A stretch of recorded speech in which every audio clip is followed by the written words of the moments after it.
Okay, so guys, we're at Changi Airport right now and I can't wait for Masters Bangkok to start, okay? I can't wait to watch my favorite team, Paper X, play, okay? Surely the 11th international event in a row that we've gone to, surely this time we're gonna win, okay? I can feel it, okay? Okay, let's go. Wait, Paper X? Yeah bro, Paper X, come on, we're gonna be late. There's still 6 hours left. They're not playing there anymore. Huh? What do you mean, Paper X always qualifies for the international events they go to. What are you saying? Bro, they lost to T1 and DFM. They're not in Bangkok anymore. And it's 4th March. Masters Bangkok is really over. I'm at the Paper X HQ right now. Okay, before I go any further, I think I should clarify some things, okay? Me being in the Paper X HQ does not mean I'm here to protest anything or I'm threatening them. Okay, I picked this location because it's more interesting than filming in my room, okay? And no, I'm not doxing them. You can literally look up their address on the internet. So please, Paper X, don't blacklist me from your watch parties, okay? Please, I'm a loyal fan. Now that that's out of the way, Paper X is the team that holds the record for the most consecutive international appearances. They have attended 9 events in a row. With them missing out on Masters Bangkok, this streak has been broken. They have a total of 10 international appearances if you include Berlin 2021. And yet, they have not won a single event. Paper X is special because unlike most teams, they have stuck with the same core of players for basically all 10 of their events. And with how wild the roster mania and VAL esports can get, that's almost unheard of. A lot of videos have been done talking about the current state of Paper X and whether or not they are washed or not. Believe me, I've made a video talking about this, okay? So I'm pretty sure a discussion about this team isn't exactly breaking new grounds. So instead, I'm going to take a look at all 10 international appearances that Paper X have done. We're gonna go through the lead up to the event, how they fared, and the aftermath of it. This video isn't really gonna go in depth about why and how they lost. Rather, it focuses more about the storyline of this team. Listen, I picked Gold 3. I think I shouldn't be telling Alex how to do his job as a VCT coach. And besides, there are a lot of better videos that talk about this. Shout out to Platoon, that guy is fire. The first event that Paper X attended was Masters Berlin back in 2021. Now this was the 2021 era, and it was the era where plumbers and milkmen were playing. And yeah, this iteration of Paper X definitely belonged in those categories. Many people seem to remember Paper X for their Iceland 2022 run, and they seem to gloss over this one because they weren't really all that impressive. Sure, they were still aggressive, but they still hadn't cracked the formula on what made this aggression so useful, and so they just looked like they were just running it down. This was also the start of what will become a rivalry against Vision Strikers, but they were later rebranded as DRX. And yeah, this rivalry is still going on today, you know, Paper X versus DRX. But for now, in Masters Berlin 2021, Vision Strikers still had Paper X's number, and they handed Paper X their first loss. After that, they would lose to Team SMB and they would end their groups 0-2. Shiba was also on this roster, but it was quite clear that he was the weak link in the team. So after their early exit in Iceland, Shiba was gone and they brought in promising new talent in Jing. Damn bro, I really need to cut my hair. The next international event they attended was Reykjavik 2022 because they missed out on Champs 2021. But Paper X in 2022 was like new year, new me because they actually looked really solid during the qualifiers to Reykjavik. It was during these qualifiers that we saw Paper X use their weird comps for the first times, as seen when they were the only teams who used Reyna and Yoru. And I guess those compositions worked because they finished the APAC qualifiers as the first seed heading into Reykjavik. Because they finished the APAC qualifiers as the first seed, they qualified straight to the playoffs. In Reykjavik 2022, they faced off against DRX, who were basically the same team that beat them in their opening match back in Berlin. In this match, Jing hit the clip that I think was the first time Paper X actually started to turn hits. It also didn't help that Jing was playing Reyna, probably the worst agent for pro play at the time and kind of still right now, which was something like a teaser for what was going to happen. But DRX still had Paper X's number and handily defeated them 1-2. The next team waiting for them in the lower bracket was The Guard, the #1 seeded NA team who had just beaten Optic in the NA qualifiers. They also famously 13-0 100 Thieves so bad that they dropped 2 of their players immediately after. Nah, that actually happens, yeah. Yeah. I wasn't that into Val esports at that time, but even then I knew the Guard was like a killer opponent and PaperX was facing them in the lower bracket. Like, okay, it's raps, man. But I guess the Guard was still a relatively new team at the time and the nerves got to them on the big stage because PaperX had the first major upset of the big stage as PaperX 2-0'd them. Next up were G2, EMEA's first seeded team. And well, Forsaken was literally their father on that day and he ended the series with a KD of 54 and 28. Like with the Jing Reina clip, the fact that he was using Yoru made this sting even more. And the Score Esports made a whole video talking about his performance, like he was moving that much. But I mean, if you were hitting clips like these, it would be pretty hard to lose, I'm not gonna lie. This event was also the first time we saw the Jing Forsaken duo because it looked like the two of them were literally just running through the event.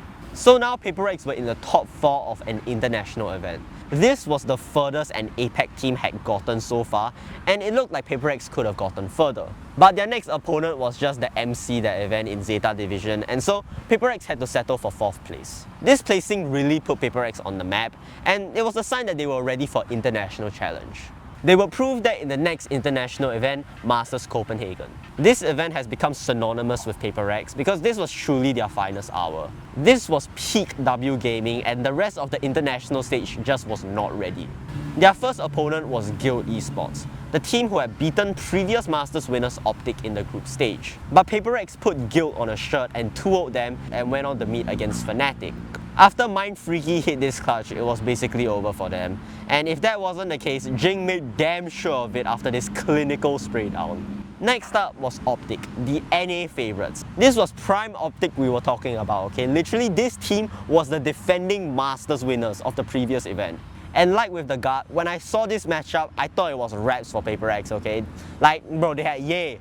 How are you supposed to win? But like with the Guard, PaperX would 2-1 them in the upper finals, which meant that PaperX were in the grand finals of an international event for the first time. This was the first time an Asian team had reached the grand finals of an international event. Not only that, this was also the upper bracket, which meant that PaperX had an additional map ban. This was literally the best case scenario for them. Their opponents would be EMEA team FPX. Now, FPX was supposed to attend the previous Masters event, but couldn't because of visa issues. But in Copenhagen, they were here to play, okay? They'd lose their opening match to Fnatic and get sent to the lower bracket, but they would crawl all the way from the first round of the lower bracket all the way to the grand finals. I think this is the first and so far only time that a team has made this impressive of a lower bracket run. Like hardened soldiers, everybody on FPX looked scary, but PaperX weren't all that phased. In the first map, PaperX got stomped 3-13, but they were able to bounce back on the second map. From there, the two teams traded until it was 2-2.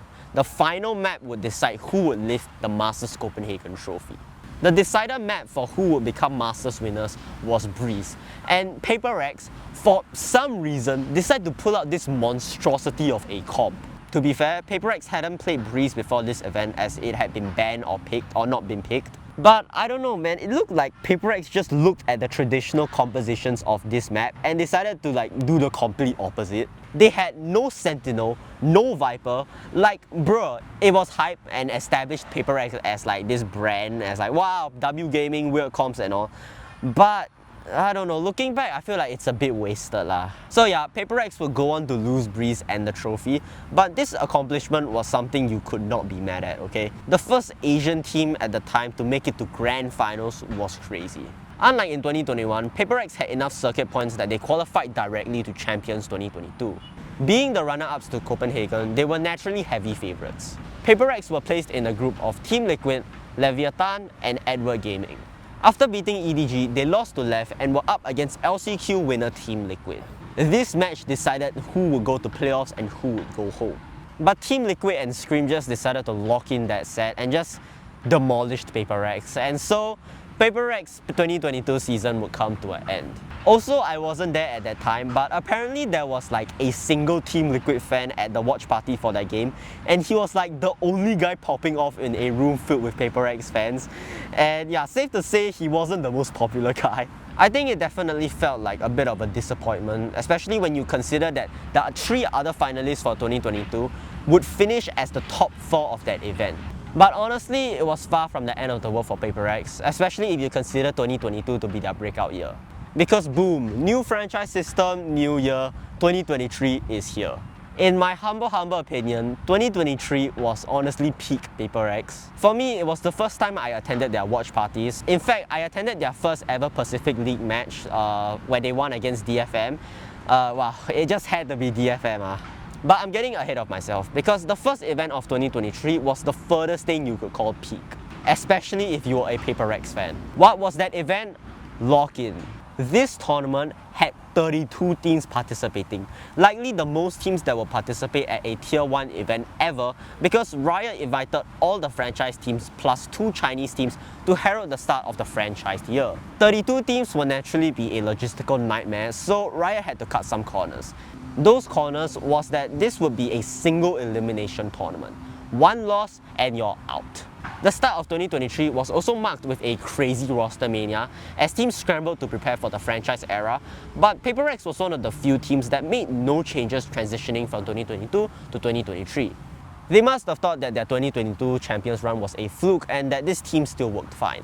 All they did was sign a mandatory 6-man in CGRS, who was more of a personality signing rather than an actual pro player.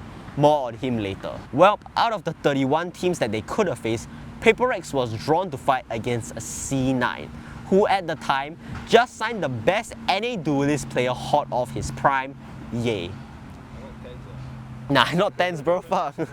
He was Valorant's punching bag for like the past 2 years, but 2021 to 2022 Ye had people quaking whenever they saw him in the server, okay? And well, those fears would be validated because Paper X kind of got demolished in that match. Wow, I still see that Pearl match in my dreams, man. Fucking Jing on Sage, what the hell? And so Paper X's lock-in run ended just like that. One match and they just lost, they were out. After their Champions 2022 run and now their disastrous lock-in run, people really started to doubt Paper X and whether or not they still had it in them. Paper X had little time to rest before the start of their regular season play started. In the regular season, Paper X finished their first 2 games at 1-1. Which was not bad, but considering that getting top 3 in the regular season guarantees your slot for the next Masters and Champions, there was literally no room for error. It was here when Paper X decided to do something quite unorthodox. They signed a new player. Russian player Something was picked up from his stint in Japanese challenges, and at the time, his resume looked like something somebody randomly made up when they were applying for trials. But, well, if you drop this many kills, I doubt most teams would really care where you come from. And so, he joined the team. But if you're paying attention, you'll notice somewhat of a problem. Paper X now had 3 duelist players. Now this isn't like 2021 Valorant where if you had a cracked aimer, you could go all the way and win an international trophy. Hey, what's Sentinels doing here? What's more, Paper X now had 6 active members on their roster, but that was a problem to be solved for another time. Because when Something played on his first match against T1, it literally looked like he was playing a different game, and after a quick 2-0, it was clear Something was here to stay. After Paper X tried this weird rotation system with subbing out different players, and after losing to bitter rivals DRX, it was evident somebody had to go. And well, that somebody was Bankai, the team's dedicated IGL. The decision to rid the team of an IGL is still quite a polarizing decision to this day, but at the time it seemed like it was the right call. Paper X would go on to sweep the entire Pacific League, finally beating DRX for the first time in the upper finals and reverse sweeping them in the grand finals to finally lift a trophy, albeit not an international one. Thus, they secured their spot for the next 2 international events, Masters Tokyo and Champions LA. The next international event was Masters Tokyo, and I think the best way to describe Paper X would be underdogs, and I say this with Masters Copenhagen in mind. Because of the conflict at the time, their star player and MVP Something couldn't join because of him carrying a Russian passport. And so Paper X had to field substitute player CGRS to play. A guy who has almost never played any professional matches. Bro, even in his own announcement video, my man was surprised Paper X signed him. Paper X had literally 0 expectations heading into this event, and nobody would bat an eye if they had just rolled over and took their beating, especially when they were facing the cream of the crop teams. Thankfully, since they were the first seed, they were seeded directly into the playoffs, which gave them a bit more time to practice while the other teams were killing each other in groups. Their first match was against regional rivals DRX. At this point, these two teams have played each other probably the most out of any other team, and DRX was kicking Paper Rex's ass before something came in, and with something nowhere to be seen, DRX was probably licking their lips and thinking about how to square off against Fnatic in the next bracket. But somehow, Paper Rex with CGRS were able to 2-0 DRX. Paper Rex's next opponent was Fnatic, the winner of the last international event, and let's just skip this match for the interest of time. Their next opponent in the lower bracket would be against EDG, the team that, beat the world champions of 2022. And yet, Paper Rex was still able to narrowly beat them after EDG low-key threw a huge lead in Fracture. Bro, I blinked and Paper Rex is one match away from top 3. Gatekeeping them from top 3 was NRG, and after a certain incident, Paper Rex with a sub was now top 3 in Masters Tokyo.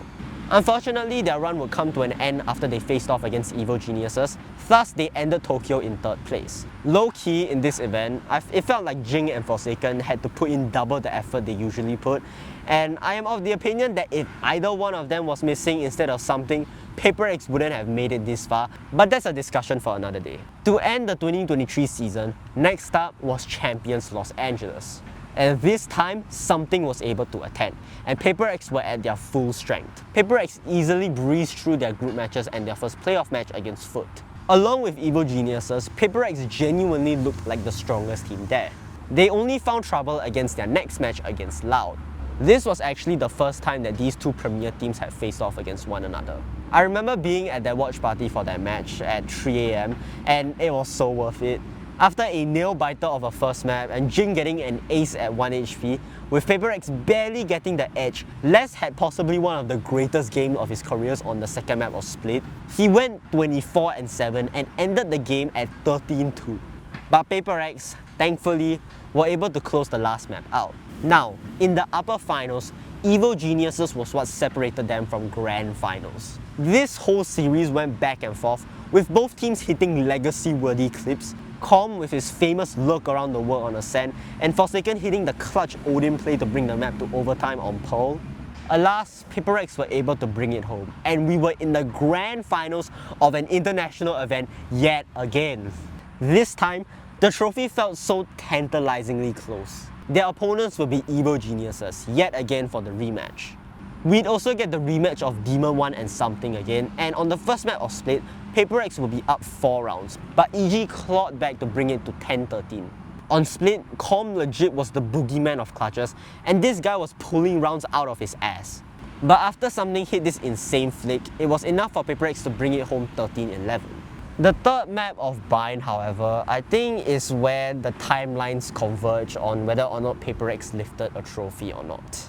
Bind was considered one of their stronger maps for Paper X due to their solid comp, but for some reason, they decided to change it at the last minute to something more akin to a 2022 comp with the Yoru and all.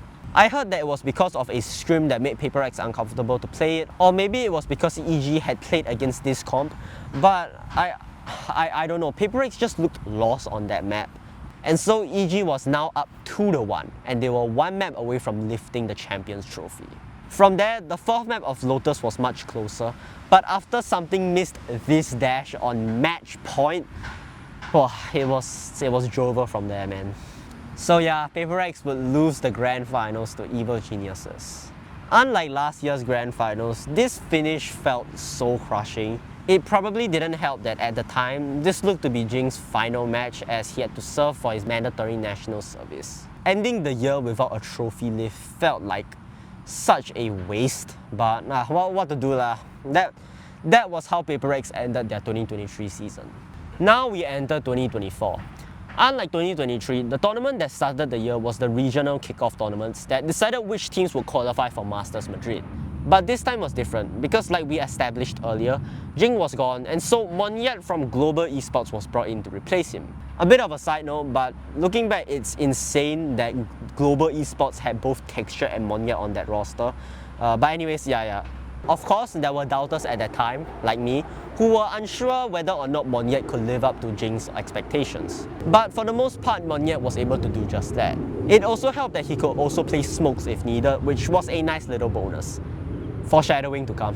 Paper Rex did eventually lose the grand finals to Gen.G, so they were headed into Masters Madrid as the second seed. In Masters Madrid, it would be the first time we saw the use of a Swiss format. Win 2 matches, you were into playoffs, but lose 2 matches, you were out.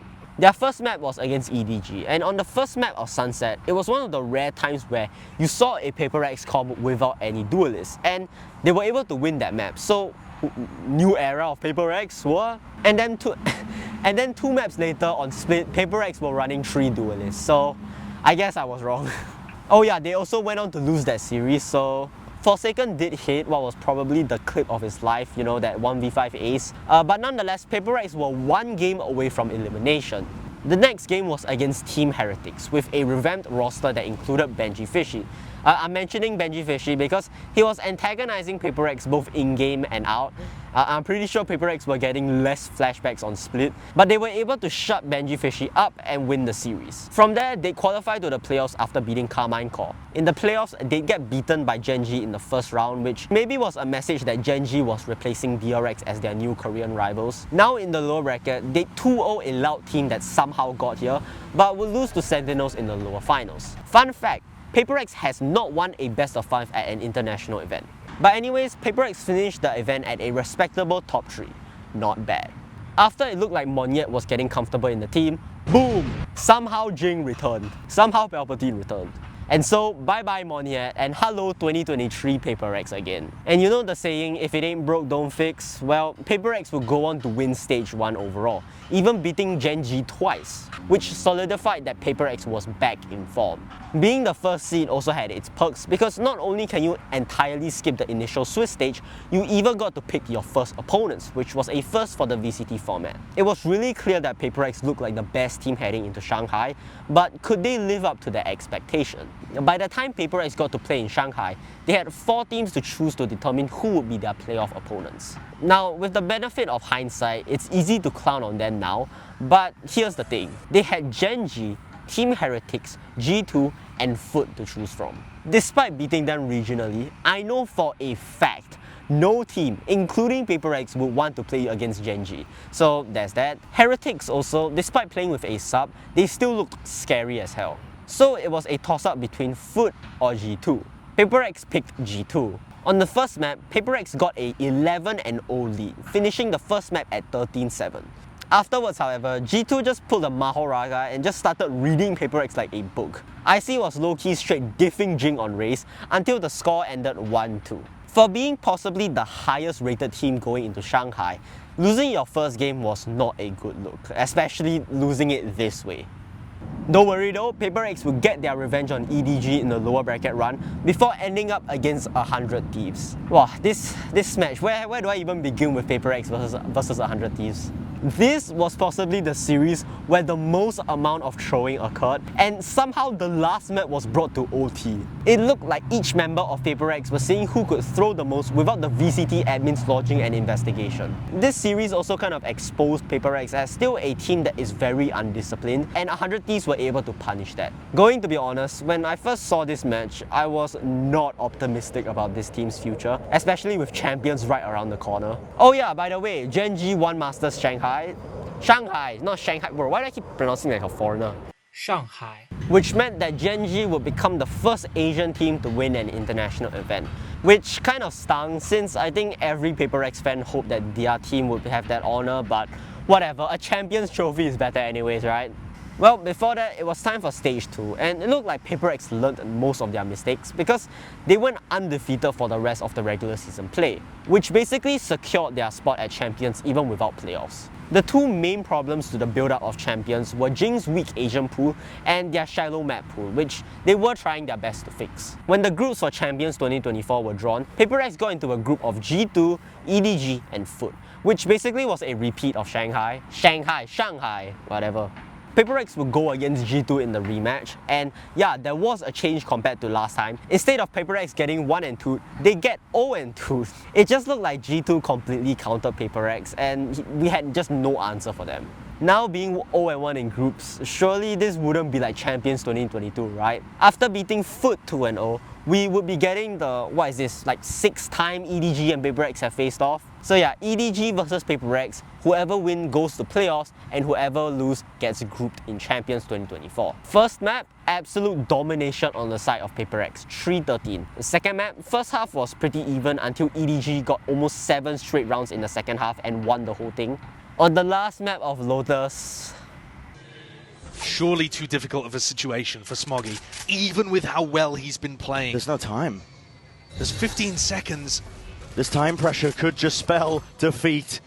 And for Smoggy to be the hero his team needs in this spot, Defy planting. Medal is used first. Lowering them down! And spraying them down! Smoggy destroys the hopes and dreams of Paper X.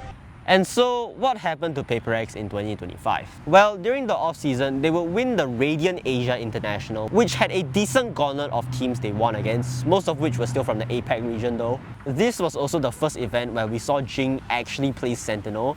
And correct me if I'm wrong, but this is also like the first time in a long while where they play the traditional Ascent comp. Like, that's how you know things got this bad, okay? Oh yeah, and of course, no roster change heading into the 2025 season. Anyways, when kickoff started, their first opponent was T1, and despite the scoreline being close, I don't know, when I watched this game, it felt like T1 just looked like a well-oiled machine and a lot more solid. Paper X, on the other hand, just looked like they were relying on out-aiming everyone, but I don't know, that was just my impression. T1 sent Paper X into the lower bracket, which I think is the first time that Paper X has lost this early into the playoffs. They faced off against probably the weakest team in Pacific at the time, which was Zeta Division, and handily 2-0'd them. Next was DFM, who was a major step up from their 2023 form. And yeah, Paper X just got stomped. Like, they lost the third map 13-1. And which I also think is their worst domestic performance yet. So yeah, we were setting a lot of records during kickoff this year. So yeah, that was the 10 international appearances of Paper X, stretching from Berlin 2021 to Champions 2024. With the 2025 season really just starting, I do still believe in Paper X and will support them. The signing of their new 6-man in Padman is a bit polarizing for die-hard loyalists of the old roster, but no matter what, this team will still hold a very special place in my heart. And besides, this might just be another lock-in scenario where they start the year shaky, but go on to pop off for the rest of the year. So definitely don't count this team out just yet. And maybe it is a good thing that Paper X still hasn't lifted an international trophy, because when they do, it makes it all the more special. Or I just might be huffing the most insane copium ever.